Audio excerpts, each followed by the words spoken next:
different. Yo, where I'm fishing, let's keep one thing clear. The bait's over there, the brew's right here. I like cool beverage, yeah. I like cool beverage, yeah. I like cool.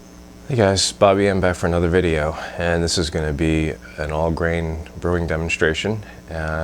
I've noticed on YouTube that my all-grain part 1 and 2 video is over a year old, and it's probably time to show you how I've moved on in my brewing process.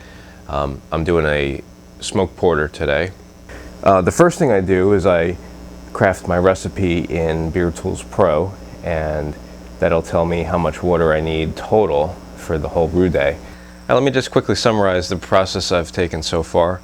I filled the hot liquor tank with 9.5 gallons of cold clean water from my RV hose and put the flame on right away. Okay, and after it heated up a little bit, I then transferred 6 gallons over to my mash tun, which is my strike volume that I need for my mash.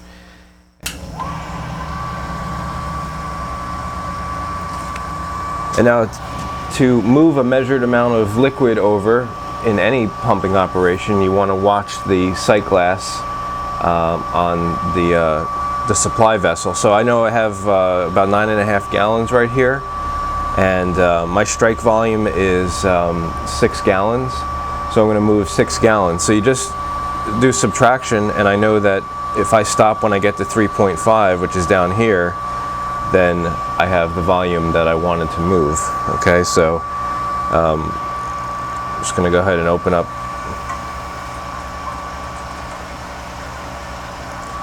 And you can see the pump was already primed, so it just started pumping with no problem.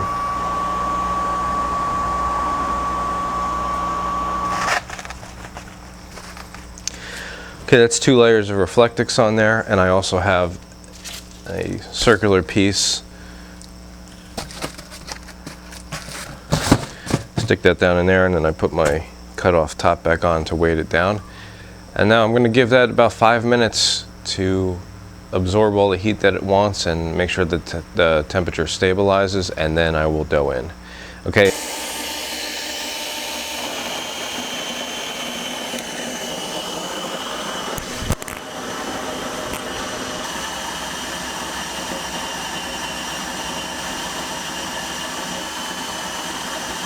And here's a quick close-up of my crush. Right? You can see that there are no whole kernels left at all. It's basically a mix of cracked or split kernel husks and some of the white endosperm on the inside and a lot of flour.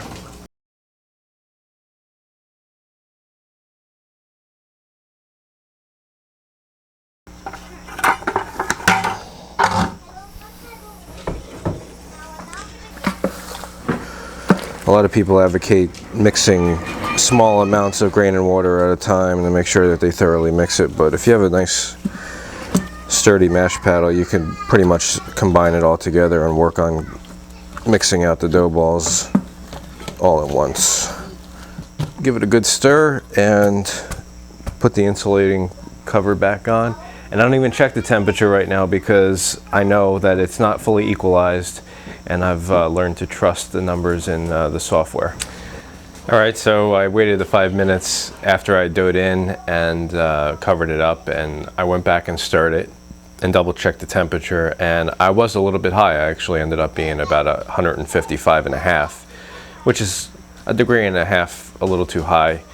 All I did was take the cover off and stir it up for about 3 minutes, and it dropped down to the 154 that I wanted, and then I put the lid back on and started my timer. But I do like to go back occasionally and check the temperature, and if I need to, I'll start the recirculation and put some flame underneath the mash tun to get it back up to range. In the summertime, like now, every 30 minutes is a good interval to check the temperature, but in the winter time I would probably set it for 15 minutes and double check 4 times during a 60-minute mash.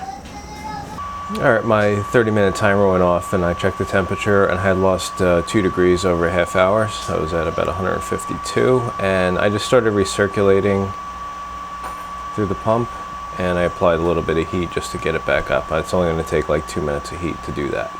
And then I'm going to put the insulation back on and wait another 30.